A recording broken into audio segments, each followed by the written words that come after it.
Olá! O paradoxo de hoje é uma confusão que às vezes acontece pelos líderes nem pararem para pensar no assunto.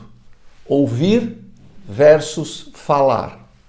Normalmente, o líder que trabalha com base no processo comando-controle é um líder que fala muito e ouve pouco a sua equipe. Isso tem algumas consequências para a equipe e para o próprio líder.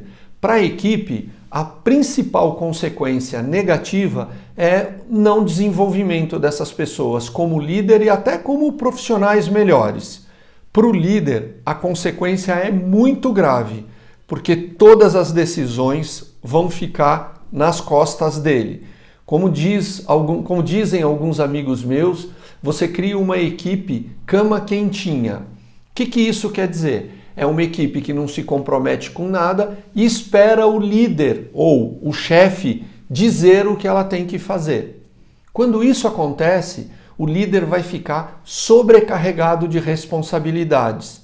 E presta atenção numa coisa, o que dá burnout, ansiedade, depressão em líderes não é excesso de trabalho. Todos que passaram por esses processos, por essas doenças e conversam comigo, me dizem o seguinte: excesso de trabalho nunca me assustou e nunca me fez mal. O que começou a me pressionar, me tirar o sono e me adoeceu foi um excesso enorme de responsabilidade. E quando você começa a conversar com ele, você percebe que ele trabalhava nesse sistema comando-controle, chamando para si, caindo na armadilha de que ele, por ser líder, é responsável por absolutamente tudo que acontece na equipe. Então esse tipo de líder fala o tempo todo, não escuta a equipe e dá comandos, inclusive, inadequados e equivocados para a própria equipe, que na sequência ele exige o cumprimento daquilo e a equipe vai perdendo produtividade. Conforme o tempo está passando, as novas gerações estão chegando na empresa, esse estilo de liderança está ficando cada vez mais inadequado, cada vez mais improdutivo. Por outro lado, um dos papéis principais de uma liderança é ouvir a equipe. Você vai ouvir bobagem? Claro que vai.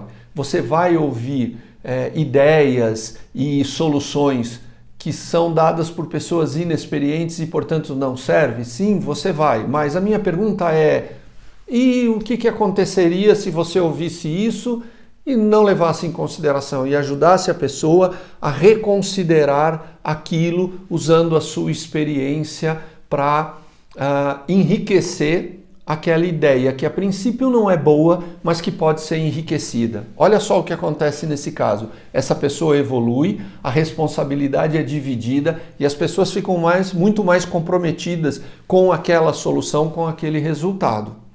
Então um líder, ele deve ser, nos dias de hoje, um líder que atua com: eu não dou um comando, mas eu trago uma situação, um problema ou algo para ser resolvido para a equipe, ouço o que a equipe tem que dizer, porque afinal de contas é a sua turma que está lá no dia a dia, é a sua turma que sente as dores, então eu ouço a equipe, vejo aonde estão as possibilidades de ajuste e aonde eu tenho que fazer investimentos, eu tenho que conviver com um problema e preparo a equipe para isso.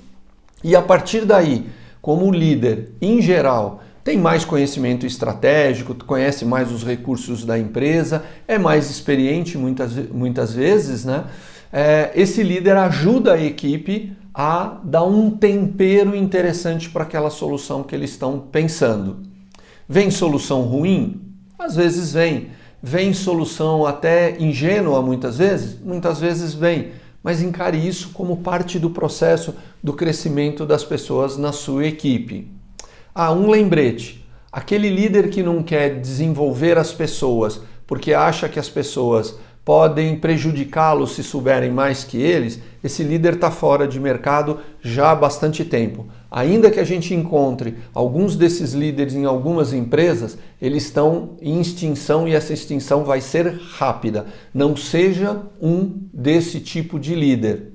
Portanto, ouvir a sua equipe é muito importante. Faça o seguinte: uma vez por semana, sente com a sua equipe numa reunião de meia hora para só escutar. Leve um tema e escute. Leve um tema como um processo, como um problema de um cliente que aconteceu, como um novo produto que vai ser lançado, a restrição de budget para alguma situação. Jogue para a equipe e ouça como eles solucionariam. Encerre a reunião e vá para a sua mesa com as suas anotações, pensar nisso. Na segunda reunião, discuta aquelas ideias, aqueles posicionamentos, debata com eles, jogue um outro assunto, ouça e faça disso uma frequência. Você vai tirar muitas boas ideias e vai entregar no médio prazo resultados realmente concretos e sustentáveis. Fique bem, fique em casa, com saúde, trabalhando em home office e muito mais produtivo.